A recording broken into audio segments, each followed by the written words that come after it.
Hello? Can anyone hear me? This is my first time doing um, a live stream on Facebook or anywhere for that matter, except for that 10-second one I did from my phone. So,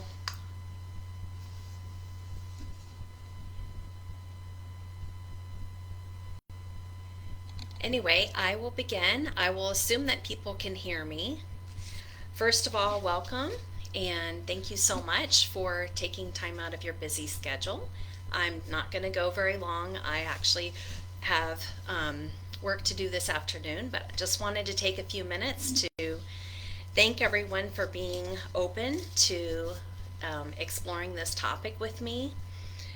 And first off, I want to say that today would have been my mother's 68th birthday, and I'm feeling really nostalgic about that.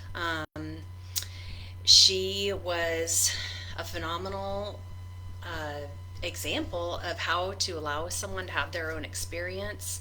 She always trusted me to make decisions for my life that she knew would lead me on the path that I actually am on now. I feel like she guided me in a way that I can't really explain, but she was just a really beautiful person. She also had a lot of shadow work that she was doing. She became very close with Jesus and God toward the end of her life. She actually died of a brain aneurysm the day after Thanksgiving, and my youngest son was 2 months old. So I've experienced some things in my life that make me very open to this discussion and qualifying me as an expert in this field. And I will explain what Tantra means to me. First of all, and also I wanted to thank my family who may be watching. You know how much you all mean to me and how much you've allowed me to express myself and be real with you, and you've been real with me. And that is such a joy. I appreciate it. Thank you for letting me have my freedom. I know it hasn't always been easy to watch me have my own experience, and I've learned a lot through all of it. So, and I definitely want to thank Michael. When I told him that I was going to move into life coaching and use Tantra as the background for weaving together stories and my experiences with just different experiences that I've had with moving and meeting different people and exploring myself as an individual outside of the traditional sense.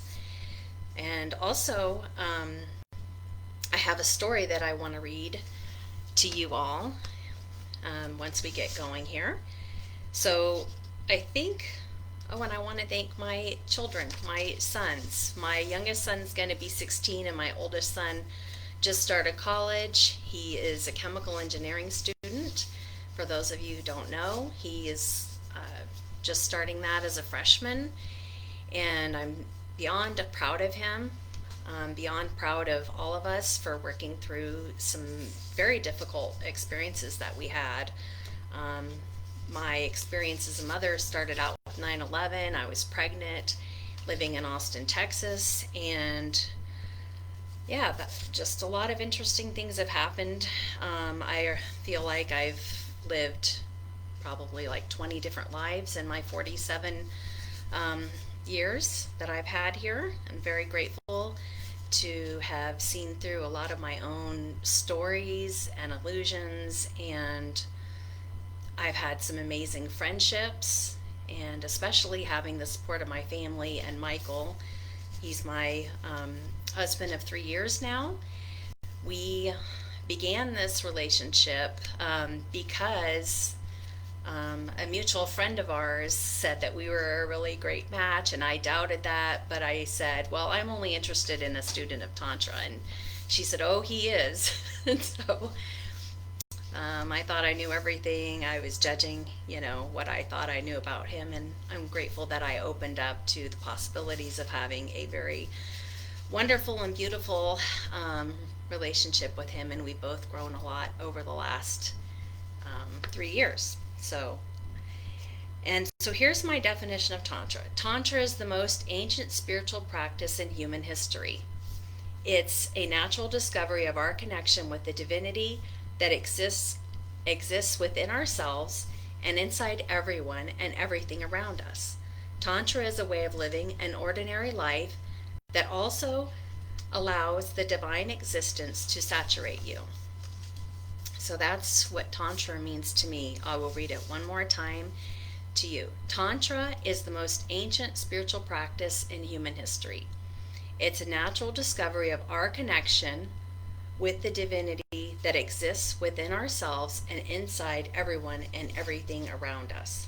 Tantra is a way of living an ordinary life that also allows the divine existence to saturate you.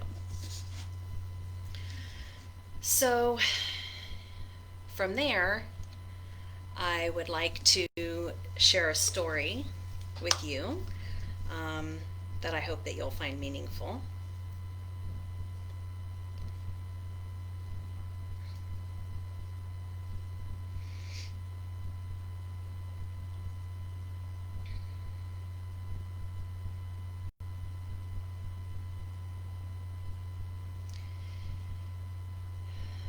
Well, I thought I had it ready. Sorry. How's everyone doing today? I don't know. I don't see any comments from anyone.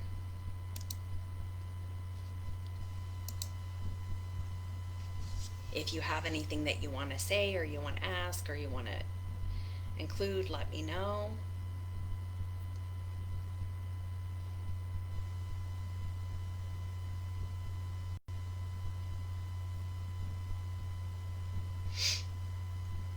Okay, so I saw this story yesterday and it made me think of all of you and how much you mean to me. So I hope that you'll understand what I'm trying to say after I read this. So they brought balloons to a school. One was given to every student who had to inflate it, write their name on it, and throw it in the hallway. The professors then mixed all the balloons.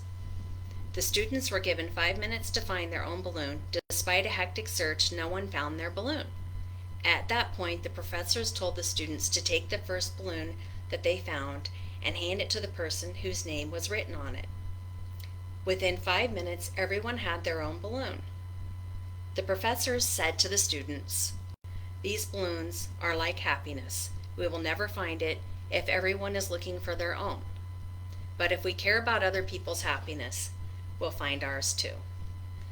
So the moral of that story for me is that I definitely wouldn't be the person I am today if I wouldn't have had a buttload, excuse my language, of mentors and teachers. I've been a student my whole life, and I would love to share with you some of the amazing experiences that I've had throughout my life and help enhance your life.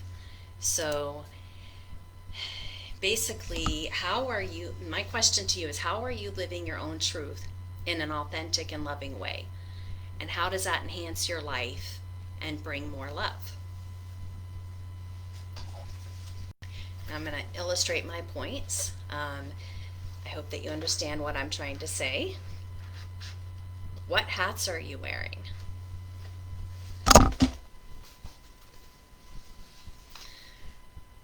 Sometimes we try on different hats and different roles in our life, and we forget to take them off. We don't even realize how squeezed we are into those different roles or hats in our lives.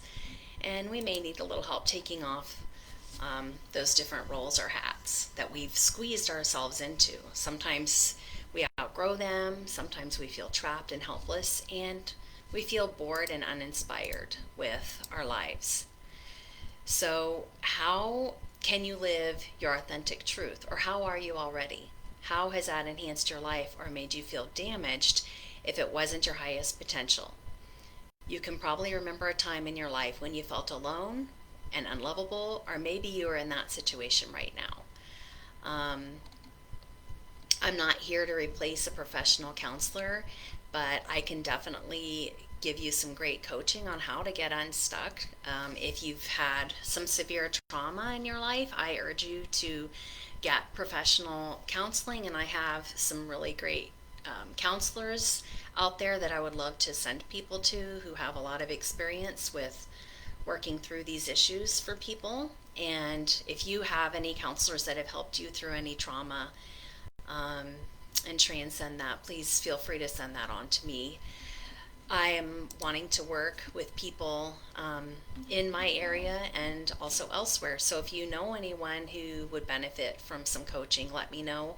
I also know a lot of great coaches that I would be happy to refer people to if they would like to have someone else as a coach. So I believe that's all for today, and namaste. Thank you for watching.